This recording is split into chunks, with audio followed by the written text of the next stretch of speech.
What if I told you that the most powerful environmental movement happening right now didn't start in a corporate boardroom, didn't require millions in funding, and doesn't demand you to change your entire lifestyle? What if I told you it started with a question asked to people most of us never see? And the answer was something so simple, so obvious, that it's almost embarrassing that we hadn't thought of it before. Here's the question. How can this city support you? And here's the answer that changed everything. Please don't throw away containers with food still in them. That's it. That was the spark. And from that single honest request from the waste pickers of Bangalore, India, emerged a campaign so effective, so beautifully simple that it won what the New York Times has called the internet's highest honor. Today, I want to tell you the story of how rinsing a plastic food box, a dabba, as it's called in India, is restoring dignity to thousands of workers, keeping tons of plastic out of landfills, and proving that the most profound changes often come from the quietest voices. This is the story of #WashTheDabba. And I promise you, by the end of this episode, you'll never look at a takeout container the same way again. You're listening to Nelson John 360. Nelson John 360. Hello, everyone, and welcome back to another episode of Nelson John 360. I'm your host, Nelson John. All right, let's set the scene for today's episode. Bangalore is India's tech capital. We all know that. It's a city of over 12 million people, home to global tech giants, thriving startups, and one of the fastest growing urban populations on the planet. And like any modern metropolis, it runs on convenience. After a long day, whether you're a software engineer, a student, or a small business owner, the appeal of ordering food online is undeniable. A few taps on your phone, and within 30 minutes, a hot meal arrives at your door in a plastic container. You eat, you enjoy, you toss the container in the bin, and then you move on with your life. Right? We've all done that. But here's the question we rarely ask. What happens next? Who handles what we throw away? And what does our convenience cost them? In Bangalore alone, there are approximately 22,500 informal waste pickers. These are the people who sort through the city's garbage, separating recyclables from the rest, keeping the waste management system functioning. They're the reason why plastic bottles become new products. They're the reason why cardboards get a second life. They're the reason the city doesn't drown in its own refuse. And yet, most of us have never thought about them. We've never considered what our discarded food containers mean for their daily lives. Here's the reality. When we throw away a plastic container with leftover food inside, we're not just disposing of trash. We're creating a hazard. These containers sit in collection bins, sometimes for hours, sometimes for days. As we know, the food inside begins to decompose. Gases build up, bacteria multiply, and by the time a waste picker opens that container to sort it, they're greeted with a smell so overwhelming, it can make them physically ill. The gas releases in their face.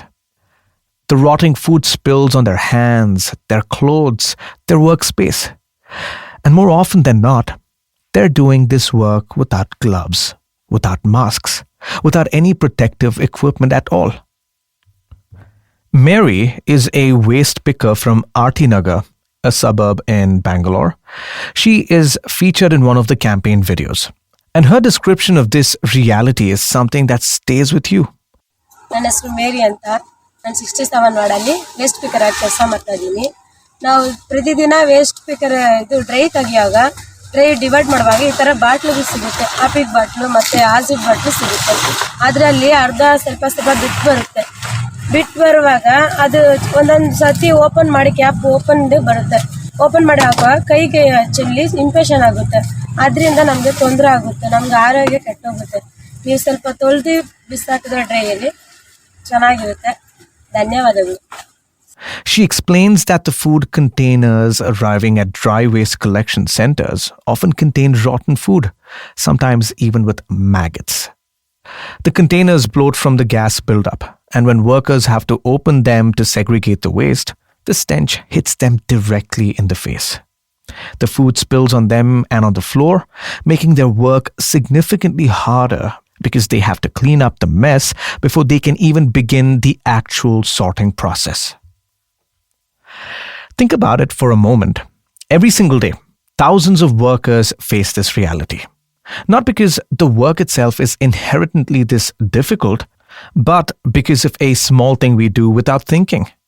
We finish our biryani or our pasta, we close the lid and we throw it away with the sauce and the rice and the vegetables still clinging onto the sides. It takes us 2 seconds to toss the container. It takes someone else hours to deal with the consequences. Now, here's where the story takes a turn that I find genuinely inspiring. When the team behind what would become the #WashTheDabba campaign began their work, they didn't start with assumptions. They didn't sit in a conference room brainstorming clever slogans. They did something remarkably simple, something that should be obvious but rarely happens. They asked people the most affected by the problem what they actually needed. They went to the waste pickers, the 22,500 informal workers sorting through Bangalore's refuse, and they posed a straightforward question. How can the city support you? The answer wasn't a request for higher wages, though they certainly deserved them. It wasn't a demand for better equipment, though that would help. It wasn't even a call for more recognition, though that was long overdue. The answer was this: please don't dispose of containers with food in them. That's it. That was what they asked for. Not charity, not pity. They were essentially saying, we can do our jobs, we can sort out your waste, we can keep the city's recycling system running, but we need you to meet us halfway. We need you to take 5 seconds out of your day to rinse the container before you throw it away. This is what makes the #WashTheDabba campaign so powerful. The solution didn't come from consultants or marketing geniuses and agencies. It came from the people living the problem every single day. And what they asked for wasn't complicated. It was achievable by anyone, anywhere, at virtually no cost. The campaign created by BBC Media Action was part of its #Invaluables initiative under a collaborative project called Samuhika Shakti, supported by the H&M Foundation, turned this simple request into a 3-step process. Step 1, empty. Put all leftover food in the wet waste bin where it belongs. Step 2, rinse. Quickly wash the plastic container to move food residue. We're not talking about scrubbing it spotless, just a rinse under the tap. Step 3, dry. Let the container dry before placing it in the dry waste bin. That's the entire ask. Empty, rinse, and dry. 3 actions that take maybe 20 seconds total, and the impact of those 20 seconds is profound. Now, what happens when millions of people adopt this simple habit? The effects ripple outward in 3 distinct directions, creating what I think of as a triple win for people, for the planet, and for the economy.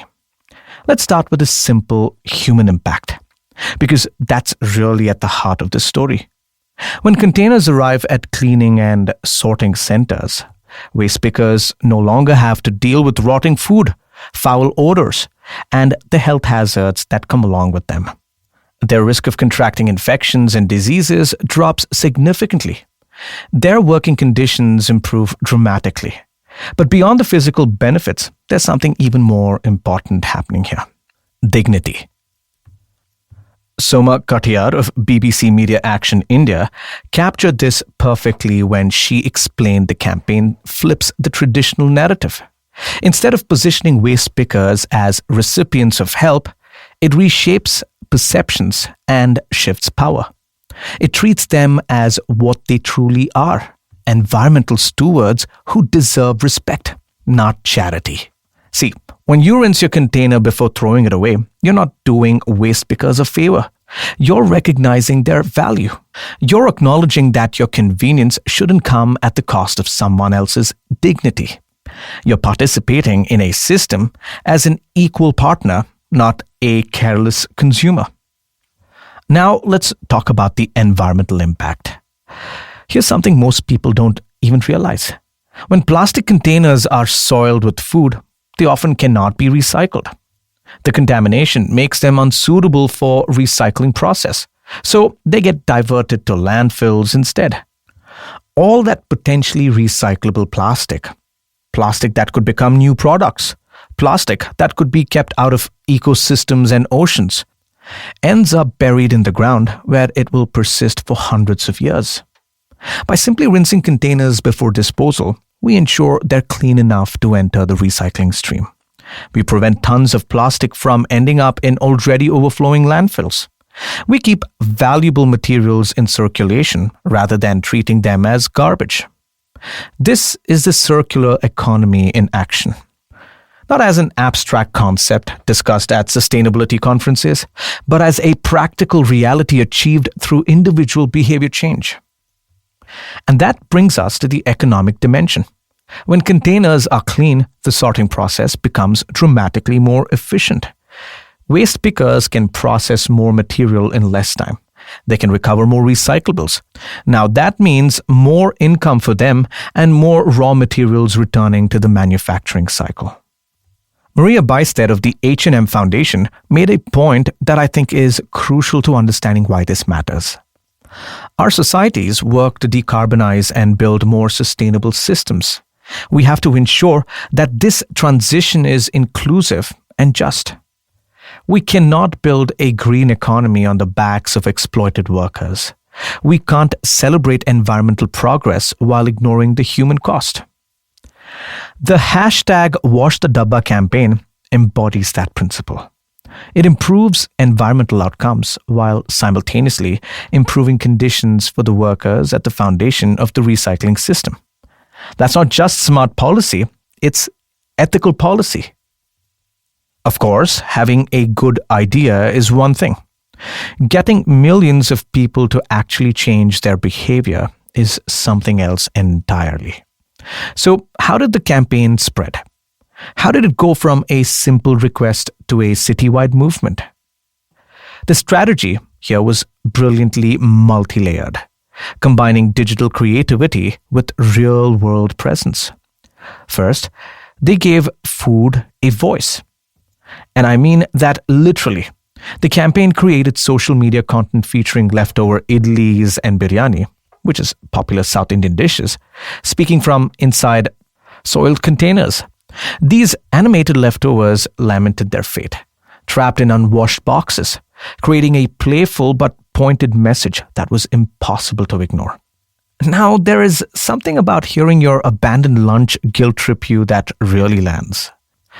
Second, they engaged influencers strategically. Rather than relying on traditional advertising, the campaign partnered with local creators like Shraddha Jain and Vani Murthy, who brought authenticity and relatability to the message. The reasoning was sound. Influencer content is perceived as more genuine than paid ads, so more likely to spark meaningful conversations rather than eye rolls. The approach, well, it paid off spectacularly. One campaign reel went viral, accumulating 13 million views. That's not reach. I mean, that's cultural penetration. That's a message breaking through the noise. Third, they didn't limit themselves to phones and screens. The campaign appeared in physical spaces throughout Bangalore, on bus shelters, on digital screens, in 65 apartment complexes and co-working spaces. Most cleverly, they partnered with 36 restaurants to print the message directly on over 130,000 food containers. Yes. The call to action appeared exactly where and when people needed to see it, when they were about to finish their meal and face the decision of what to do with that empty box. But perhaps the most innovative element was that they called the Guess the Smell experience. Oof. Campaign organizers created an immersive demonstration by fermenting food in sealed containers, then inviting residents to experience firsthand what waste pickers encounter daily. Oof. There's something powerful about sensory experiences that statistics simply cannot replicate. You can tell someone that rotting food smells bad, and they'll nod and agree. But when you actually expose them to that smell, when you let them feel that visceral disgust and discomfort, something shifts within. Empathy moves from abstract understanding to lived reality. Now, the proof is in the numbers. Campaigns can generate buzz without generating results. Social media metrics can look impressive while actual behavior remains unchanged. So, the question becomes, did #WashTheDabba actually work? The answer, according to third-party evaluation, is a resounding yes. 40% of Bangalore's respondents could recall the campaign without prompting. Now, that's remarkable for any public awareness initiative.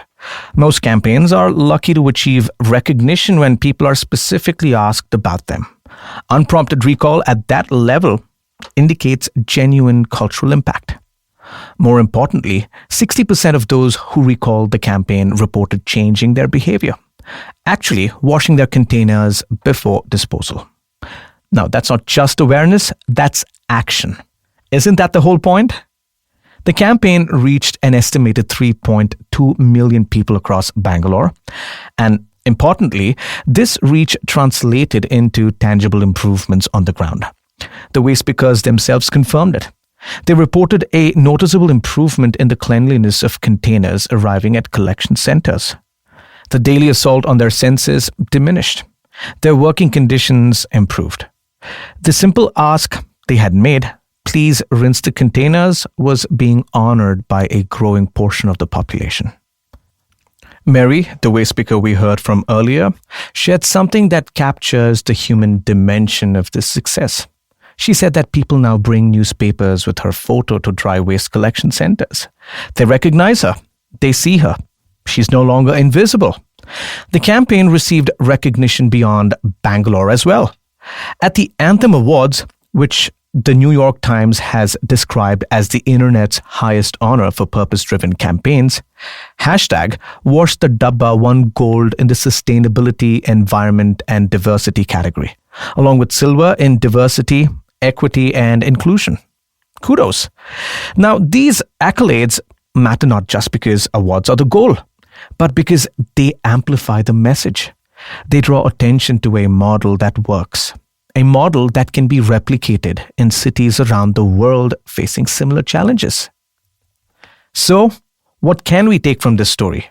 What does the success of #WashTheDabba tell us about how change actually happens? I think there are several lessons worth carrying forward here. The first is about listening. The campaign worked because it started by asking the right people the right questions. The solution didn't come from outside experts imposing their ideas. It came from the community most affected by the problem. This is a principle that applies far beyond waste management. Whether we are addressing workplace challenges, community issues, or global problems, the people closest to the situation often have the clearest understanding of what's needed. Second, the second lesson is about simplicity. The ask was not complicated. It didn't require special equipment, significant expense, or dramatic lifestyle changes. It just required 20 seconds and a sink. Effective behavior change often hinges on reducing friction, on making the desired action so easy that there is almost no excuse to do it. The third lesson is about dignity. The campaign succeeded partly because it reframed the relationship between consumers and waste pickers. It wasn't just about doing good deeds for unfortunate people. No, it was about mutual respect, about recognizing that our convenience creates obligations, about participating fairly in a shared system. When we frame sustainability as an act of respect rather than charity, it becomes something people can feel genuinely good about rather than vaguely guilty about. The fourth lesson here is about visibility. Mary's observation that people now recognize her from the campaign. So much injustice persists because it's invisible. We don't see the consequences of our actions. We don't know the people affected by our choices. When campaigns make the invisible visible, when they put human faces on abstract problems, they create the conditions for empathy and change. Here's what I keep coming back to. We live in an era that can feel overwhelming. Social inequality, political division, the problems seem so massive, so complex, so beyond our individual capacity to address. It honestly can feel powerless. It's easy to disengage, to tell ourselves that nothing we do matters at the scale these challenges require. The hashtag #WashTheDabba campaign is a direct rebuttal to that paralysis. It proves that small actions, multiplied across a population, creates significant change. It demonstrates that individual behavior, when channeled thoughtfully, can transform systems. It shows that the biggest impacts sometimes come from the smallest gestures. Like rinsing a plastic container is not going to solve climate change on its own, but it keeps plastic in circulation rather than in landfills. It protects workers from daily health hazards. It shifts cultural norms around responsibility and respect. And most importantly, it reminds us that we are not helpless. We are participants in systems that respond to our choices. So the next time you finish a meal from a delivery container, you and I have a choice. You can toss it in the bin with the sauce still clinging to the sides, as most of us have done countless times. Or you can still take 20 seconds to empty it, rinse it, and let it dry. 20 seconds. That's all it takes to be part of something meaningful. The waste pickers of Bangalore asked for partnership. They asked to be met halfway. And in city after city, we have the responsibility to answer that call. Not because we have to, not because someone is watching, but because it's the right thing to do. Because dignity matters. Because our planet matters. Because the people who handle what we throw away definitely matter. So remember, wash the dabba. It's such a small thing, and it changes everything. All right, before I let you go, I have a small ask. And I promise it takes even less than 20 seconds. If this story moved you the way it moved me, I'd love for you to share it. Send this episode to a friend. Post it on your socials. Drop it in that family group chat where everyone argues about everything. Because this is something we can all agree on. Sometimes the most powerful thing we can do is simply pass along an idea worth spreading. And if you haven't already, hit that follow button wherever you're listening. Subscribe on Spotify, Apple Podcast, YouTube, Amazon, Alexa, wherever you get your shows. Every follow helps this podcast reach more people. And honestly, it means the world to me knowing you're part of this community. Thank you for spending this time with me. Thank you for listening with an open heart. And thank you for believing, like I do, that ordinary people doing ordinary things with a little more intention can change the world. I'm Nelson John, and you were listening to the Nelson John 360 podcast. Stay curious, stay kind, and I'll catch you in the next one.